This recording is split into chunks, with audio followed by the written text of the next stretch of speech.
Hey, how's it going, listeners? This is High Stakes, Episode 1. I'm your host, Neil Orfield, hosting my first show ever, and I am on the Awesemo channel. I'm guessing that if you're watching this, you probably know my first guest, Alex Baker, aka Awesemo. Pretty excited to have Alex on. Couldn't really ask for a better first guest on the show. #1 DFS player in the world, fresh off a big Millie win. I just saw yesterday on Twitter somebody saying if they could talk to anybody for an hour, it would be Alex Baker. Anybody in the DFS community, they love to talk to Alex Baker. I don't take for granted how lucky I am to be able to talk with Alex for an hour, pick his brain. Really, all I want to talk about is his friend $2 Jimmy. But for the sake of the audience, I think we'll talk some DFS as well. We'll start there. Maybe we'll get to $2 Jimmy later on in the episode. Alex, how are you doing? Doing good, man. Yeah, excited to talk some DFS lifestyle and strategy here. I mean, there's it's such a wild ride just playing DFS day in, day out that there's some good stories. Yeah, for sure. No doubt. I think probably the best story that you have recently is that big Millie Maker win. I had watched a podcast with you earlier in the year, I feel like probably just a few months ago, in which you stated that one of your remaining big DFS goals was winning a Millie Maker. Now you've done it. Was that a big weight off your back? Did you feel like you really needed to do that? I feel like your resume was pretty good without the Millie Maker win, but was it a big weight off? Definitely, yeah. I mean, I think everyone gets into DFS being like, I want to win $1 million, and for a lot of people, it seems like it comes a little bit earlier. I know you had your big takedown last season, and it took a little bit longer for me. I was a little bit slow, but I finally got it. I think I had a lot more than $1 million in entries into $1 million the first contest. Finally banked one. And like you said, it was like funny because I at the end of the last year, I'm like, done a lot. I just haven't done this one thing. I just didn't know how soon it would happen. Right. Well, you posted your screenshot a week after winning the Millie of I think it was contest with Millie Maker in the title or something like that. And you had been a losing player in those contests, which makes sense. Until you win one, essentially in a Millie Maker, you really need to win one at the kind of volume that you play, especially. You're not going to be a winning player until you win one because it's so heavy to first. So finally, you were able to, in Millie Makers, be positive. Obviously, other contests, you're already very, very positive. So you've done a lot in your career as a DFS player, and good to have that one crossed off. Any Definitely. other goals left for you as a DFS player that you haven't already achieved? What are you striving for these days?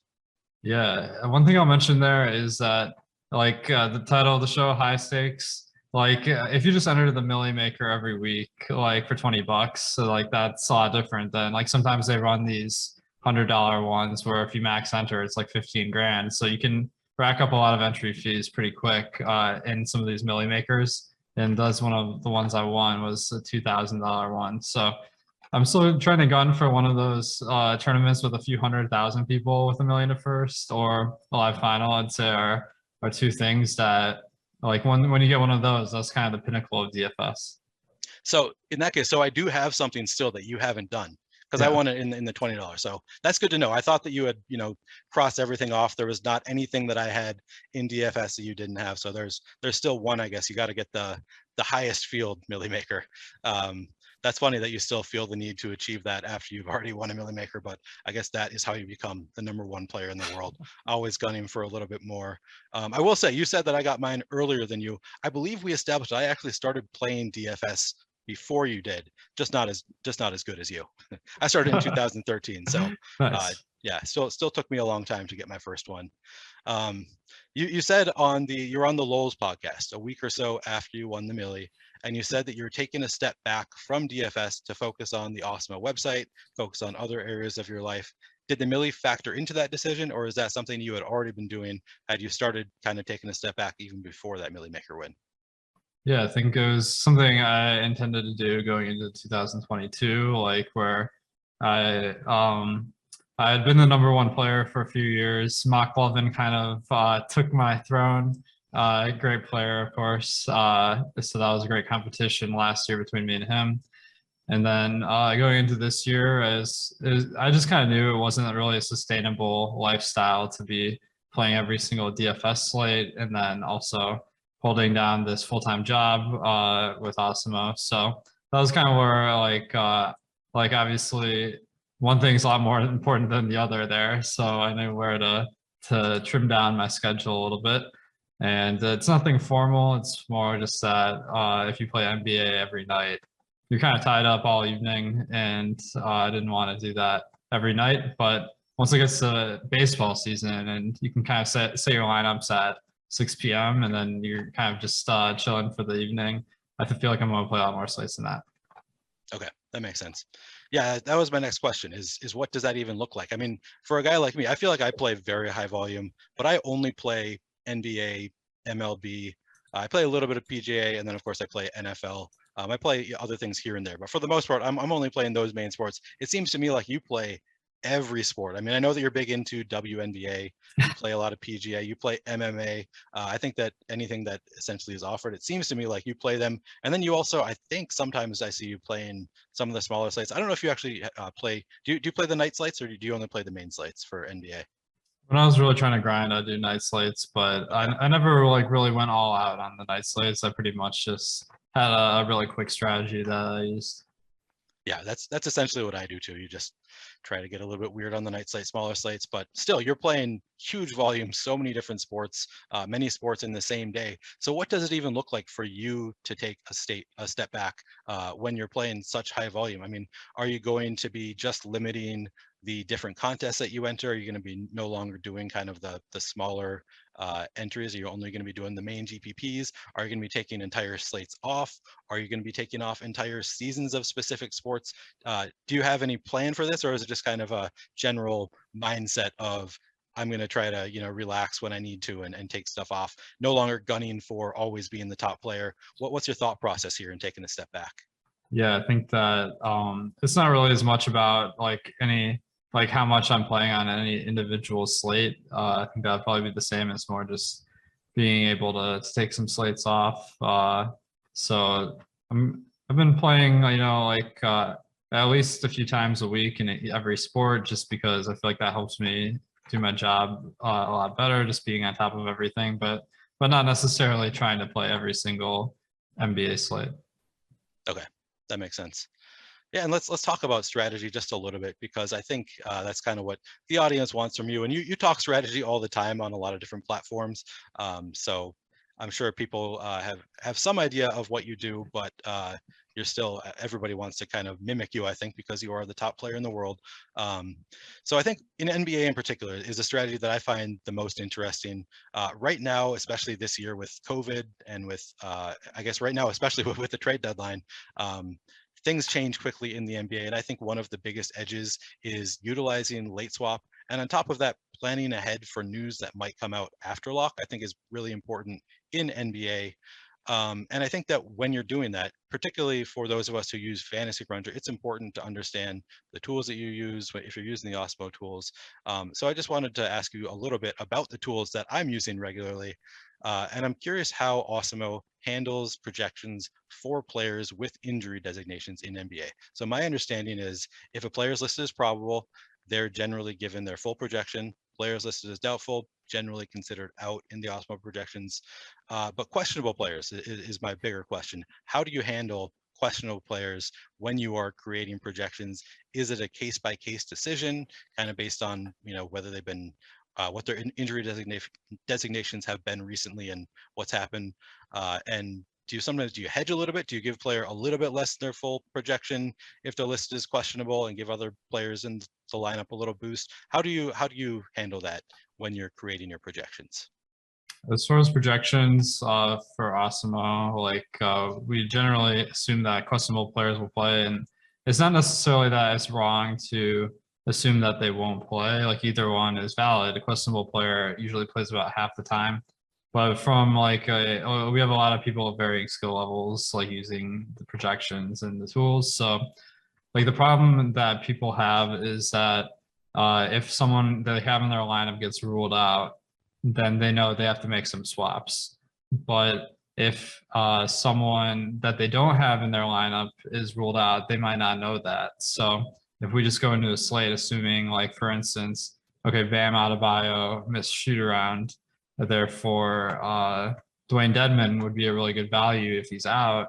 But then Yeah, okay, so like we assume that he's out, and then we have the projections. Everyone gets onto a lot of Dwayne Dedman, but then he gets ruled in, and a lot of users might not know to swap, and they just are going to be in a really tough spot. So just having the questionable players in is more just to make sure that everyone has a good lineup, more than it is strategic. I like that. I think that makes a lot of sense. And those of us who are more experienced, obviously, we kind of know that we need to make changes in those scenarios. So I think that makes a lot of sense. So how would you recommend planning for potential late news in that case? For players who are a little bit more experienced, kind of know what they're doing, do you use the projections exactly as posted, or are there times when you might take a gamble on a player who's questionable, assume they're out, play some of Dwayne Dedman in the example that you gave, just because you know that he's going to project so well in the case that Bam Adebayo is out? Do you make like 75 lineups where you assume Bam is in and 75 that you assume he's out, or how do you handle it when you're planning ahead for players potentially being out? Yeah, I think that having some lineups that cover both scenarios when you like pencil in your lineup, that's a great strategy.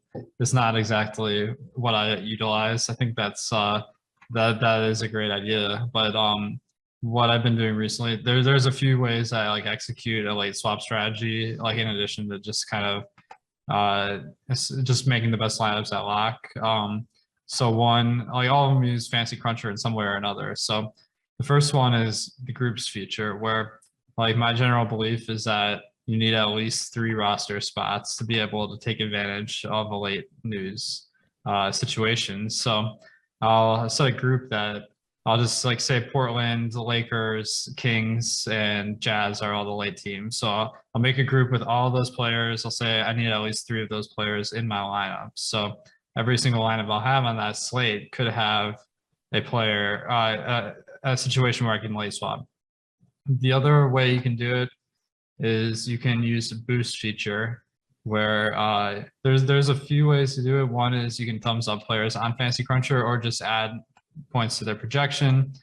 But generally, all things being equal, players in later games are going to be more valuable as long as you have the roster spots to swap. So it doesn't make sense to kind of like boost the projections at lock for late slate players. And I think that a combination of those two is especially powerful, because then you'll have at least like X players in late games, but a lot of times more.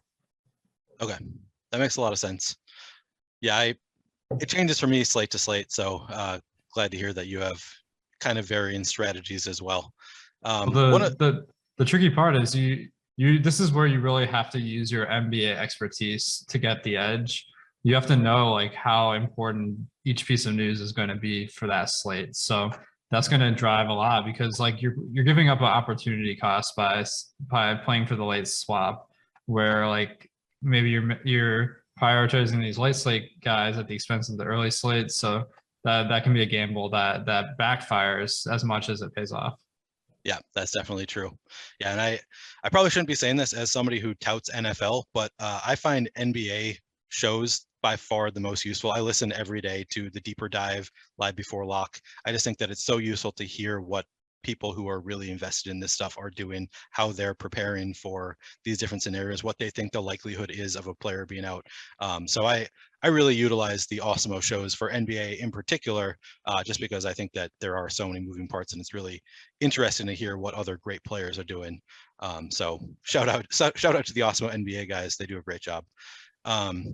In terms of projections, so on DraftKings, I'm just curious about this. Hadn't really given this that much thought in terms of how the projections are actually done. On DraftKings, players get bonuses for double doubles, triple doubles. Obviously, in NFL, they also get yardage bonuses, that kind of stuff. Is that accounted for in the projections? Yeah, I mean, every category is. Like, I think that for most categories, we have like a stat breakdown on the site, but yeah, I think you're right. There's not a triple double or double double that's published, but we do have projections for every category, pretty much, like for any major sport. Okay, so in that case, if a player say a player is projected for 9.9 points and 10.0 rebounds, does he then get a big boost if you then instead is projected for 10.0 and 10.0? Like, would a player that projects that slightly differently in terms of the actual stats, could the projection that Awesemo spits out be different by, what is that, a point and a half for a double-double? Is that a scenario where it would be different by that much, just by that slight difference? I think it's like that would be something if you're using like a simulation, you could try to like figure out, okay, like if he does well, he's gonna get that extra boost. If he doesn't, like Okay. doesn't. So that's kind of like how you like utilize that. But in a projection, we're just kind of like this guy based on a 9.9 point projection and 10 rebounds or something like that, then like the probability he gets over 10 in both categories might be somewhere in the 25 to 50% range. So we Okay. just add that times the bonus. Got it. That makes sense. A question that I was recently asked about the boom bust tool, which I use the boom bust tool all the time. I answered this question, but I want to hear if you answer it the exact same way. So somebody asked me that sometimes two players with essentially the same salary have approximately the same projection, but then one of them will have about twice the boom probability of the other. How do you account for that in the boom bust tool, or how does that difference come in? So we're doing our best to try to predict the volatility of each player, and like any NBA fan's going to know that some players have bigger ceilings than others, and a lot of it's like based on how many fantasy points they score when they're on the court. Like JaVale McGee, he's like a fantasy point per minute plus guy. So like even though he doesn't get the minutes, like volatility is huge. Whereas Tony Snell, like he like rarely scores fantasy points when he's on the court. So like these guys, like Tony Snell could play 30 minutes and have the same projection as JaVale McGee at 15, but the standard deviation of those two would be a lot different. Okay. Yep, that's approximately what I said. You say it a little bit better than I think I do with your math background. Really well said. Another question that I just received this morning, actually, from my cousin. He asked me if I wanted to get more serious about DFS, what are the steps you take looking back from where you started to where you are now? What would you recommend for somebody who's kind of new to DFS or has been playing for a long time even, but wants to get a little bit more serious about it? What are first steps you think for taking DFS more seriously? So I think like first you want to have access to the tools that you're going to use, because basically that's a jump start where, okay, like now you don't have to worry about like how to project different guys. Like we're doing that heavy lifting for you, and it allows you to concentrate on the strategy.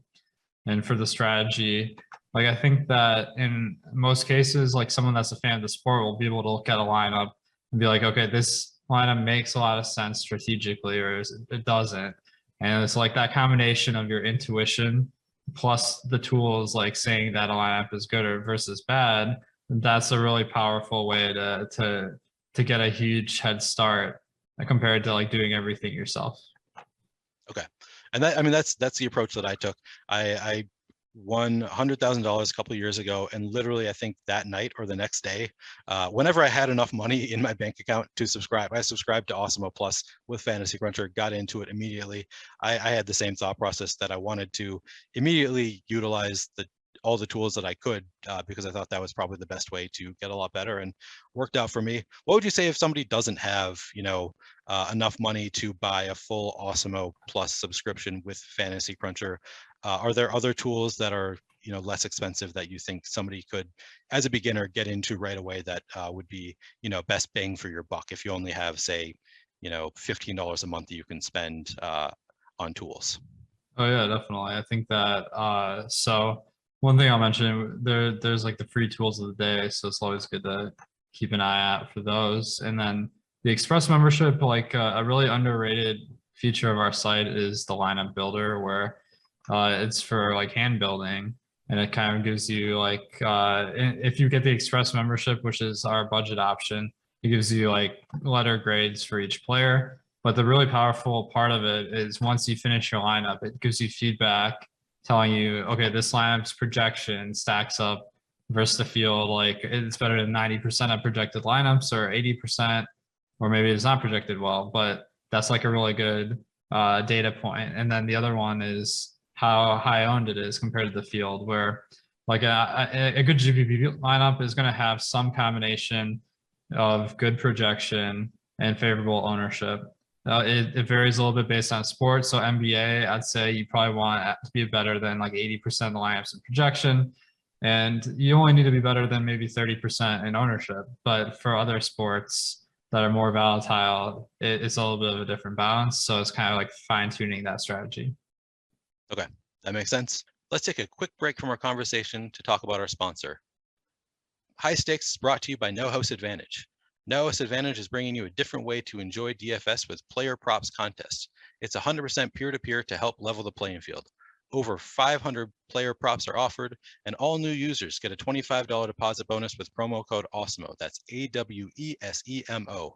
No House Advantage offers mass entry capability and has big prize pools.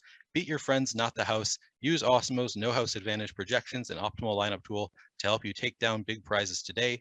Download in the App Store or play on nohouseadvantage.com. Now I'd like to pivot a little bit to talk about Awesemo, the company, something that has always really interested me, and I think it interests a lot of other people also. You say that you're taking a step back from playing to focus on the company a little bit more. In the 3 years or so that I've been following Awesemo, I've noticed a pretty huge growth, not just in the number of subscribers on YouTube and on the site, have increased by tens of thousands, but also the site has expanded its offerings and even expanded into other realms such as sports betting and even a little bit of gossip with side action, which I feel like I click every day. They suck me in with those titles. I get the sense that Awesemo.com might ultimately be a lot bigger than just a site for DFS tools. Do you have a vision for where you'd like the site to go, or are you just kind of playing it by ear? Yeah, definitely. I mean, I think that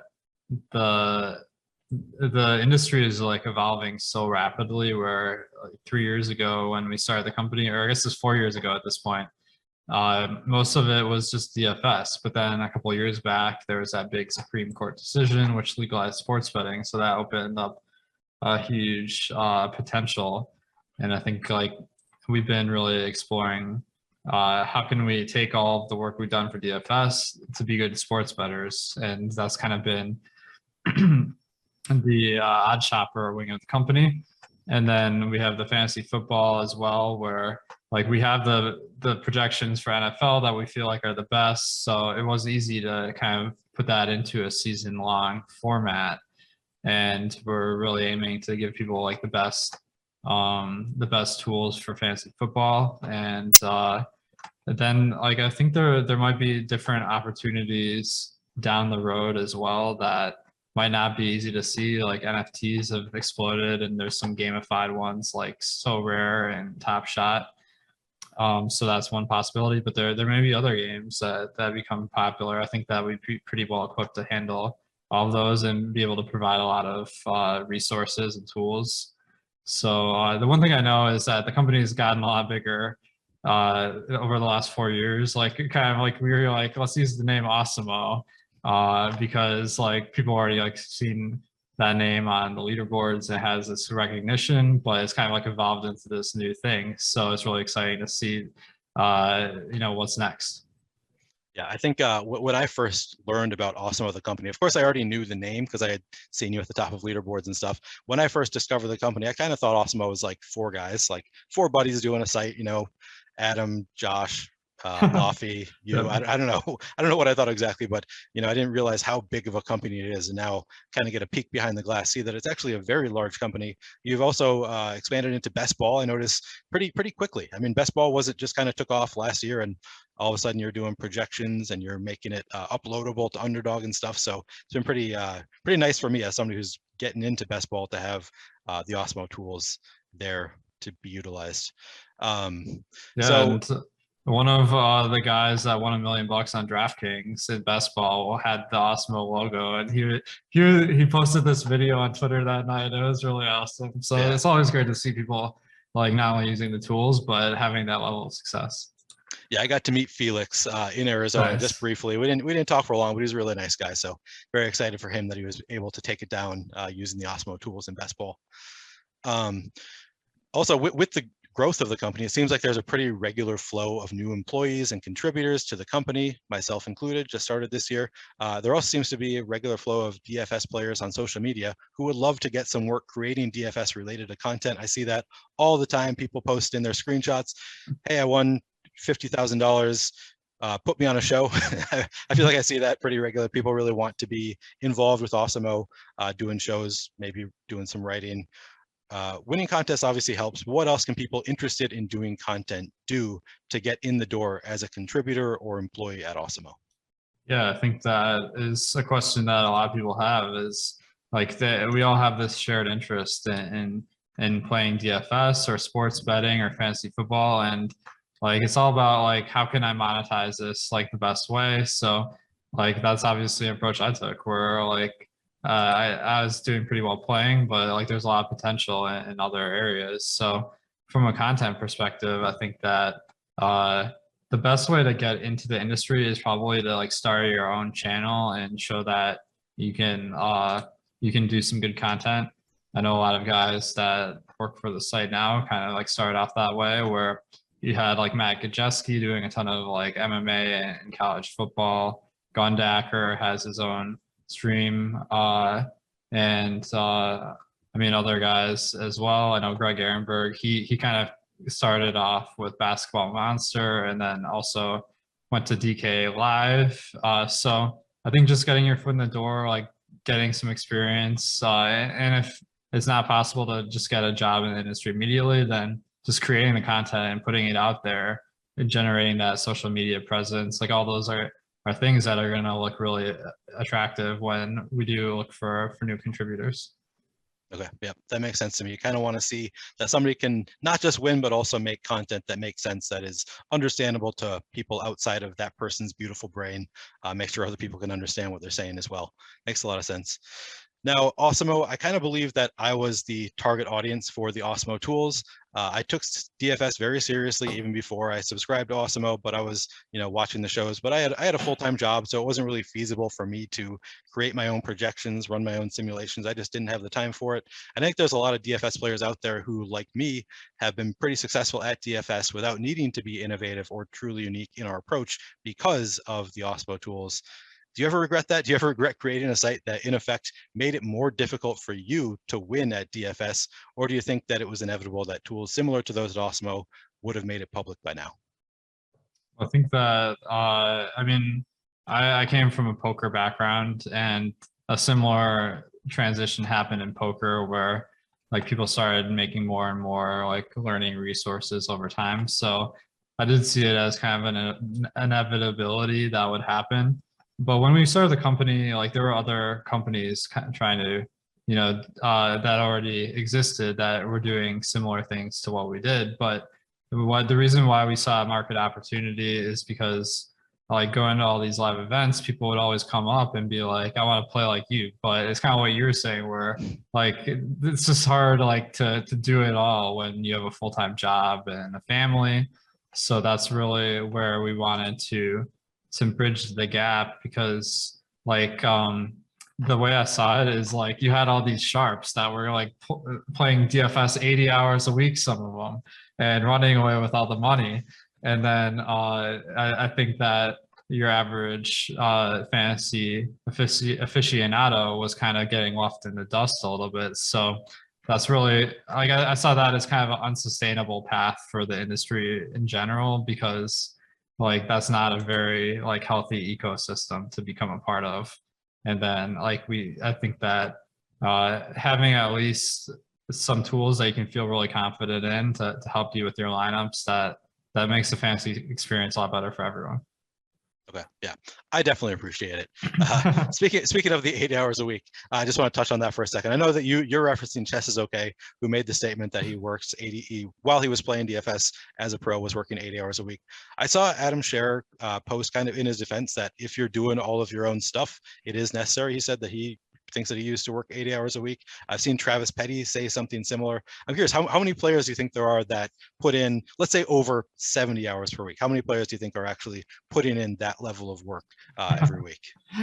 Yeah, that's an interesting thing to speculate on. I mean, I think most people, even pros, like leverage a lot of tools and content into their process. Like you were saying, how you watch the NBA shows every day, like, and I think that was what I did before like the site existed, just because like it helps you get in that headspace and kind of like be aware of everything that's going on. So I do feel like one of the reasons why I watch shows before starting the company is like it's like information aggregation where like it's really difficult as one person to like absorb all the information happening. So like one of the roles of people that are doing analysis is kind of being able to process all that and communicate the important information so that you don't have to kind of like scour the internet for every little thing.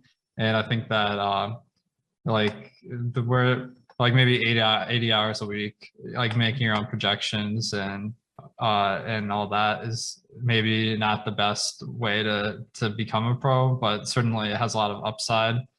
So I think that like the part where 80 hours a week could come in is if you try to do every single sport and do it all yourself, because like there's really limitless opportunities to play DFS. Yeah, I will say, so for me personally, prior to discovering Awesemo, I kind of had that in my mind that I would eventually create my own tools, but I didn't have the math background and didn't really have coding background. I mean, I have kind of a mathematical brain. I kind of have done some coding in the past, but definitely do not have the ability to create the Awesemo tool. So I had it in the back of my mind, someday I'm gonna, take classes, learn how to do this. And then once I discovered the Awesemo tools, I'm like, there's really no reason for me to spend all that time. I'm not going to do it because you've already done it for me. So I don't feel that it's necessary for me. But then I understand, obviously, if guys are doing their own projections, and some of the top players in the world I know do their own projections, do their own simulations. So in their case, if you really want to get to that top level, like guys like you or close to you, maybe it's necessary to kind of create your own stuff to get truly unique. But I definitely feel like just using the Awesemo tools has I've been pretty successful with them. I know a lot of people have been very successful with the Awesemo tools, so it doesn't seem as necessary as maybe it did a few years ago when these kinds of tools weren't available. I think that's kind of what Adam was saying, was he used to do his own projections. So maybe it used to be more necessary, but these days, yeah, I don't really think there's that many people putting in quite that much work, unless you count, tracking the game throughout the entire NBA night, waiting for injury news. Maybe in that case, you're putting in close to it, but yeah, I don't think it's necessary.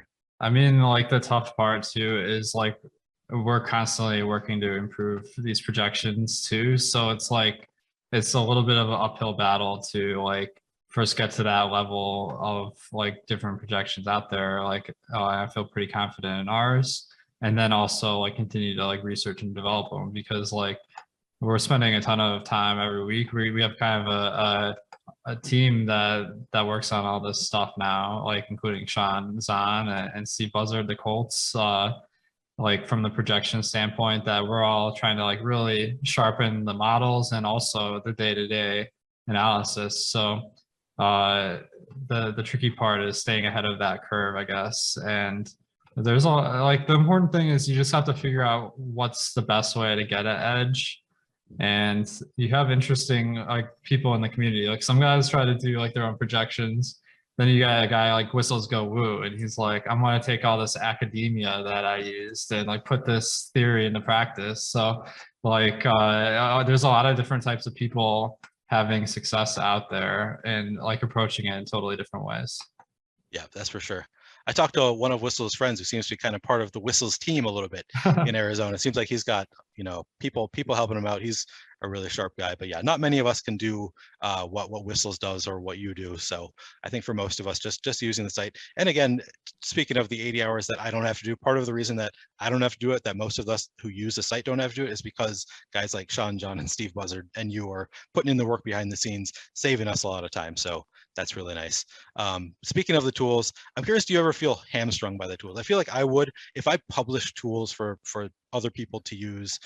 You have to be a little bit conservative, I imagine, in the projections that you put out. You can't just put out kind of outlandish numbers. You can't use your gut to be like, I think this guy who got 0 carries is going to get, 15 carries this game. Do you ever feel like that kind of hamstrings you in the sense that you feel more obligated to do what the tools tell you to do rather than kind of following your intuition? An example that I would give is, so there was a Monday Night Football game a few weeks back where Philip Lindsay had recently signed with the Dolphins. In his first game with the Dolphins, he had 0 carries, 0 fantasy points. So the Awesemo projections, of course, being a little bit conservative, I think projected him for 0. And I don't think that they could have reasonably projected him for much more than that, because there was no real reason to believe that he would get a big workload. They already had 2 running backs ahead of him on the roster. But for me, I thought, well, intuitively, I feel like they could want to see what they have in their new running back. Obviously, Philip Lindsay is not like a young new guy that you really need to, but maybe they wanted to work about, maybe that 1 week was enough. And sure enough, he got 13 carries that week. Didn't do anything with him, so it didn't hurt you if you didn't have him. But I'm curious if you ever feel that desire to like, man, I kind of feel like this guy might, really go off, like maybe they'll utilize him a lot more this game. I can't project it that way because obviously it's not the likeliest scenario, but he's only projected for 1% ownership. Do you ever feel that kind of desire to do that? And do you feel like you can't do it because you publish? Because like in that case, if you had Philip Lindsay in your lineup and you won a Millie Maker with Philip Lindsay in your lineup, you would have for sure gotten pushback. As a guy who's publishing the stuff, projected him for 0 points, you would have gotten pushback. So do you stop yourself from playing guys like Philip Lindsay if you don't feel like you can project him in a way that people would play him based on your projections? Are you okay with just not playing those guys and just being like, I'm going to follow the projections and let guys like Neil go the wrong path, and maybe once in a while it'll work out, but most of the time our projections are going to lead you where you want to be? How do you kind of approach that? Do you ever feel hamstrung by the tools? Yeah, I think that's a good question. I mean, I think that like I'm doing the projections a lot, but not every slate. So if I see a player like Philip Lindsay, like not exactly Philip Lindsay, but if I see a guy that I think might be a good play and we're not projecting him well, I'm always like, I'm always telling the other guys like, let's look at this because this is someone that I think is worth playing. And like, so I'm always trying to make sure that like the information we put out there, like it has all the right players that we want to recommend.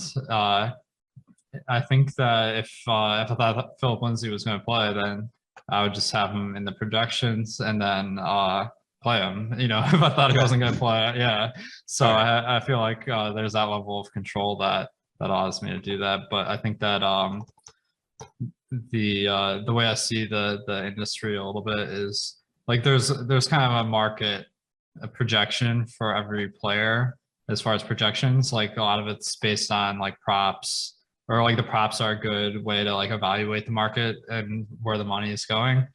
So like the further that our projection is from the market value, then the more confident we have to be in the data that's supporting that. So I'm really trying to spend more time analyzing spots where our models are deviating a lot from the consensus to make sure that those recommendations are good, because that's when it can really bite you if you're wrong, because you're kind of over leveraging based on the ownership and the projection. So you end up with a lot of a player, and you got to make sure it's for the right reasons.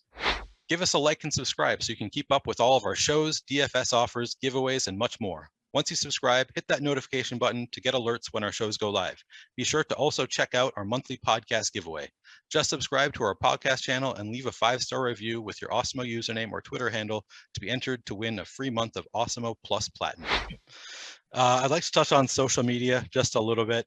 A lot of people consider you the greatest of all time at DFS. I think you might also be the greatest of all time at social media, with the exception of your @AlexBaker influencer Instagram account. You've only got up to 123 followers. I feel like you got a little bit of work to do there. But on Twitter, you have over 44,000 followers, which is impressive. But I'm also always impressed that you seem to always keep up with your notifications. I feel like at least once a week, I see you responding to somebody on Twitter who has tweeted at you directly a high-level question about the Awesemo tools, and it's usually something that seems to me should have been directed to Awesemo support, not just Alex himself. How do you do it? How do you keep up with so many people who want your time all the time? Do you really respond to everybody like it seems like, or do you have to kind of pick and choose your responses? No, I don't think there's that many different people like asking questions like that. Or like the one thing I'll say is some platforms are easier than others. Like because like for Discord, I think I need to start a new Discord account, because like I was already signed up to like 7 Discords when we started the Discord, and then like I'm getting like 15 DMs about different NFTs that people want to give for free, and it's like scams probably, but so like it can go lost in the shuffle. But Twitter, I'm always kind of like up to date on there and trying to answer any questions that I can on Twitter. So I think if you have some good questions, that's probably the best way to get at me. Okay. Did you get suckered into buying some pooping ladies NFTs? I've gotten suckered into buying a lot of NFTs. I'll just say that. That's fair enough. All right. As an aside, so speaking back to social media, I'd love to talk some more about NFTs. I don't know if we'll have time, but yeah, I would love to talk some NFT. You seem to catch some hate occasionally on Twitter. You get some people trash talking you, which not a huge surprise given that you are taking money from people pretty regularly by winning tournaments. Some people are going to be upset, think that you're cheating. I don't know, that you catch a little bit of hate. But one thing that I love about the Awesemo team is that everybody seems to kind of take it in stride. Everybody kind of makes a joke out of it when people give them shit. And I really appreciate that. I think it's probably the best way to handle it. No need to kind of feed the trolls. But does it ever get to you? I'm curious if you just accept it, that's part of the job. You're on top of your game, you're going to get some haters, or does it get to you occasionally? Oh yeah, it gets to me big time. Like, so there's some guys that they hated on me on Twitter, and then like you'll never hear from them again. So people better be careful. But no, I think that like there's a good way to hate, which is like a funny way, and then there's people that are like you know, you only win because you're playing 150 lineups, and it's just kind of like trite at this point. Like, Yeah. so my recommendation to all the haters is you gotta be funny when you're being hating. Otherwise, you're just going to ignore it. If you're not funny, Yeah. nobody cares. Yeah, I think that's pretty good advice.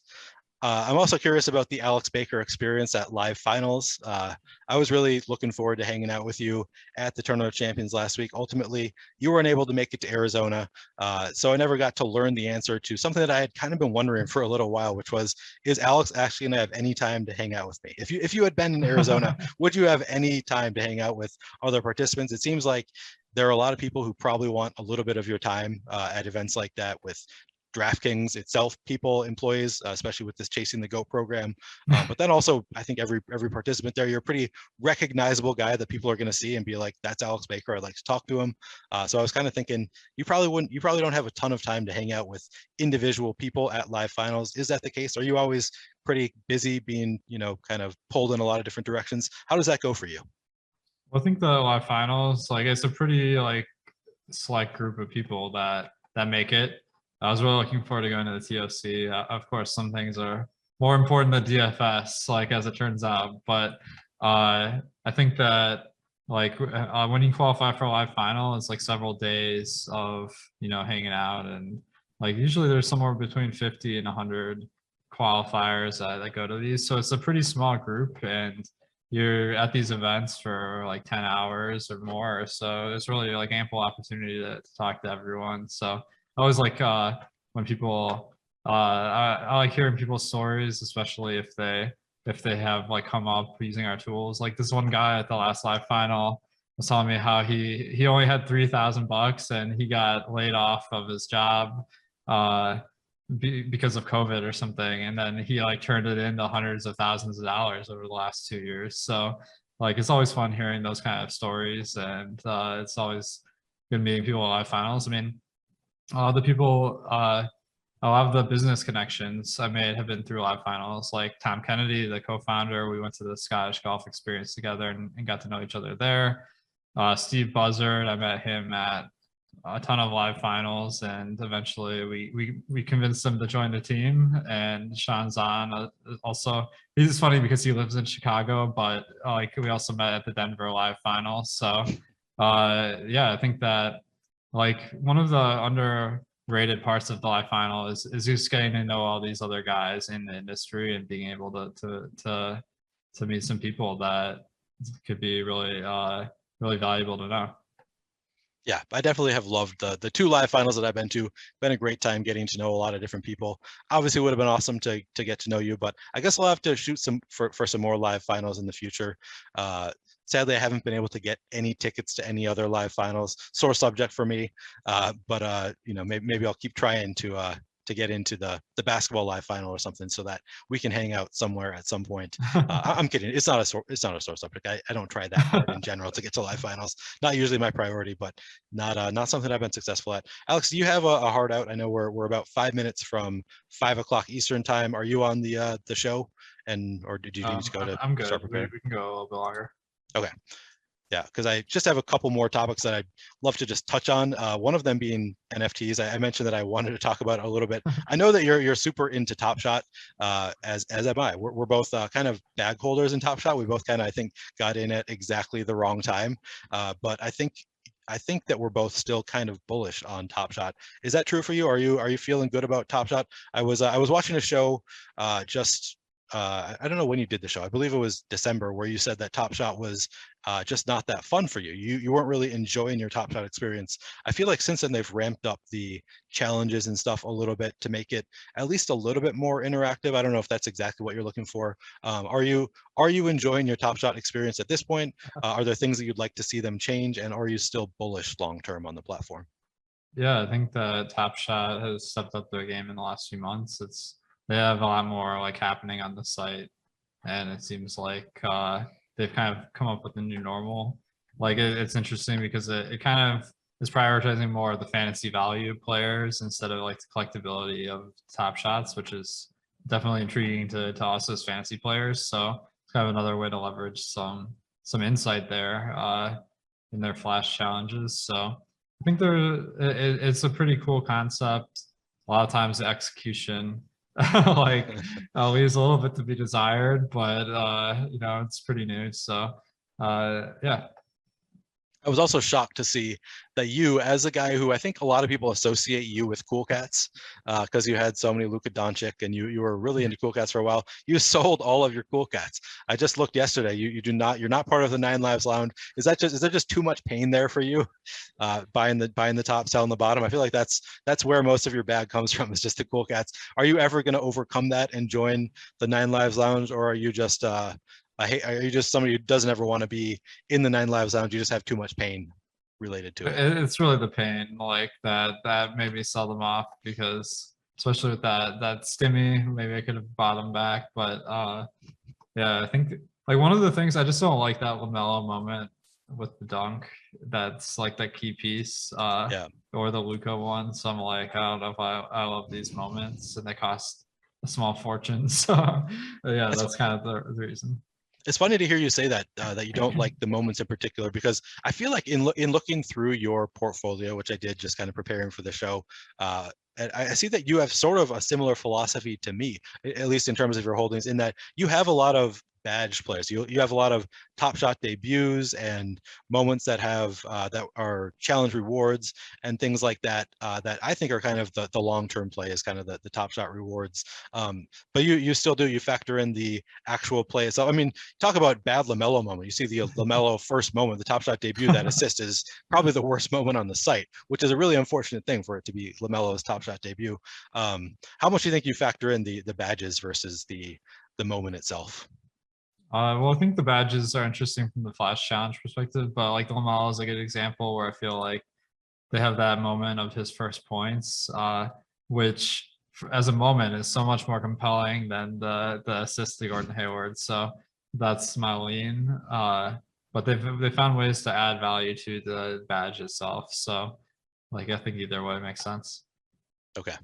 And just going outside the Top Shot realm just briefly with NFTs, I know that you've been big in the Topps winning coins. Is that exactly what I think they are? Is it just a winning coin? Is there nothing more to those NFTs? Do you still have a lot of those? Do you believe in those long term, or is that just something that you thought Topps was going to be doing more with it and they haven't yet? What's the deal with those?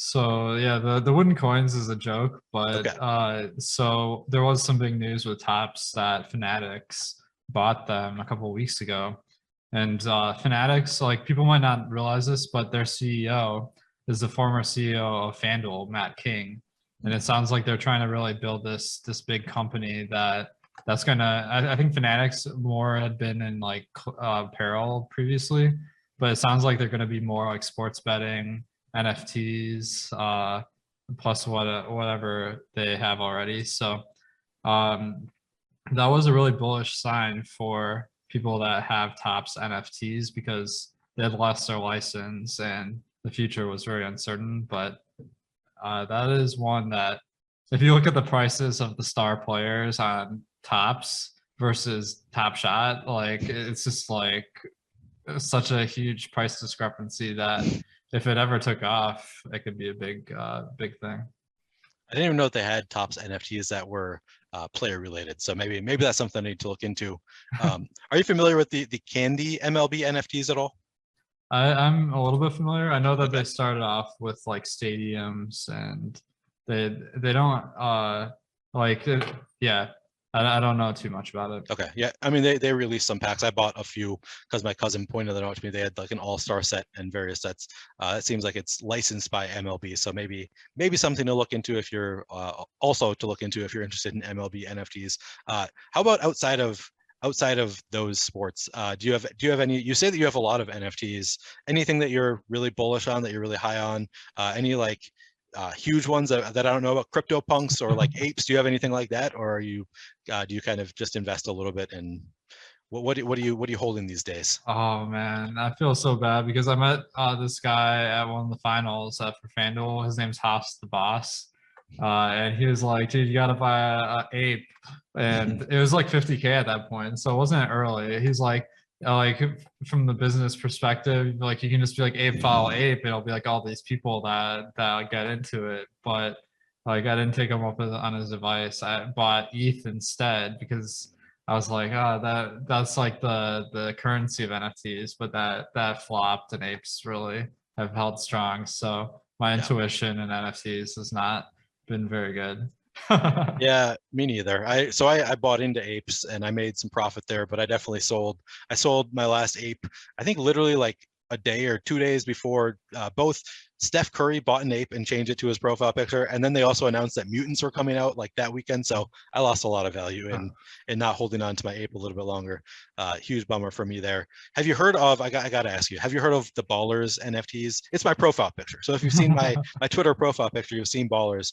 Have you bought any Ballers on the Flow blockchain? Have you thought about it? I'm not going to make this a shill cast, but I just got to ask about that one. Yeah, I think Ballers. I'm kind of intrigued. Like it seems like it's kind of the same as other NFTs, but on the Flow blockchain. But I just I haven't ever gotten into the avatar NFTs. Okay. Yeah, I don't know what to make of it. I'm bullish on it, but like I said, I'm not going to shill it here because honestly, I also do not have a great history with my NFT purchases. So I'm not somebody that you necessarily want to be. You should be taking your advice elsewhere, I think, from other people in your NFT purchases.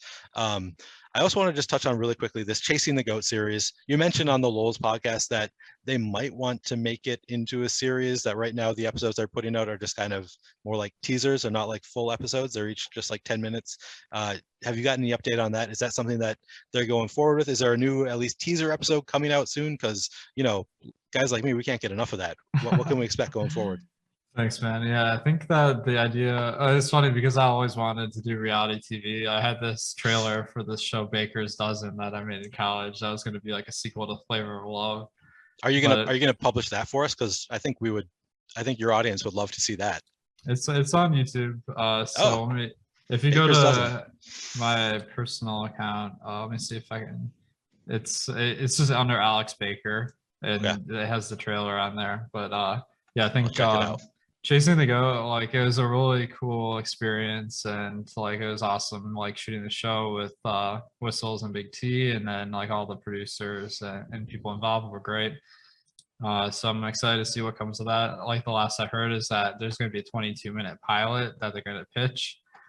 And the funny thing is, like, we've gotten so much footage, like most of it has never seen like these YouTube videos, but they're like, if it gets picked up, like usually they want you to like start over from scratch and redo everything. So I'm like, okay, well, we've barely started.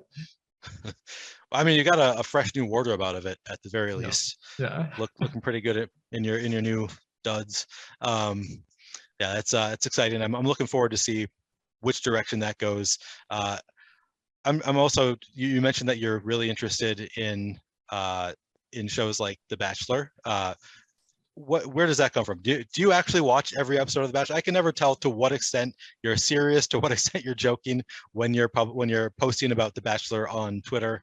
Do you love The Bachelor? Are you a huge Bachelor fan? Do you prefer The Bachelor or The Bachelorette? What's your favorite there? How much do you watch? So I'm a Bachelor fan as far as it's my wife's favorite show, so she makes me watch it. Okay. I would like I think she wants to believe that I love The Bachelor too. And maybe I do. I'm not sure. But yeah, it's funny. Like I honestly it's funny because like the people I'm rooting for are like the people that have a lot going on like in their life outside of like that influencer like lifestyle, which they're very few and far between. Like Yeah. maybe like every other season there'll be like some sort of like scientist or doctor, uh and like those are the people that I'm rooting for, but they never seem to make it very far. DFS analyst sometimes. Yeah. No, yeah, there was one guy that I mean Chris Randone's a good example. And then on his season there was this guy that I think he was with PFF or something. So Oh, really? That's yeah. funny. So there's some crossover. I know Tanner and Jade, they won that Millie Maker. So it'll be interesting to see who the next Bachelor fantasy player is. Okay. Yeah. I've had a similar experience. I used to watch The Bachelor with my ex. So it was, I don't know, 8-9 years ago at this point. And I actually like really enjoyed it while we watched. And then like as soon as we would not be together for an episode, I was like, there's no way I'm going to watch that without her. So I felt like maybe I enjoyed it. I sort of enjoyed watching it with her. I got kind of into it. And then it was just like, there was no way I was going to watch it on my own. So it's hard to know how much you actually enjoy it versus you just get into it briefly in the moment. Speaking of we just touched on The Bachelor and we touched on NFTs. How is your DeFi Ranger going? Speaking of your NFTs, I know you bought a DeFi Ranger. Is that how's that looking these days? DeFi Ranger, I was excited when our buddy Chris Random had his own NFT, so I bought a couple. One has a YOLO necklace, so I was especially fond of that one. But yeah, I don't know. Like it. It sounds like there was some rug pull by someone he was working with or something. So I think that project might be dead, but I'm excited to see what he might come up with. All right, so that's not going to be the one to take you to the moon. Sounds like that's unfortunate. Okay, well, I mean, we've gone a little bit over time. I'm sure you want to get to your basketball lineup, so I won't keep you here any longer. Where can we find you? I know we can find you on Twitter at Awesemo DFS. Can find you doing content often here on the Awesemo site. Anywhere else? I mean, now people know that they need to find Alex Baker on YouTube to find your own reality show. Anywhere else that people can find you? Well, I think Alex Baker influencer on Alex Instagram. Baker influencer, yes. That was always going to be my side hustle. I even came up with this concept that platter day, where you like have a different plaid on Saturdays. Oh man, yeah. That's really good. Like I see you got that lumberjack plaid on. Maybe I could influence you to try some more plaids. Maybe you already have, but I just didn't even realize it. That's kind of the strength of an influencer, right? Yeah. All right. Well, thanks a lot for coming on, Alex. It was really fun to talk with you. As always, hopefully I can have you back on sometime, or I'm sure we'll do other shows together at some point on Awesemo. It's good to be able to talk to you about just kind of general stuff though. So thanks a lot for coming on. Like I said, you can find Alex on Twitter at Awesemo DFS. You can find me on Twitter at PlayerQDFS. Thanks a lot. Enjoy your day.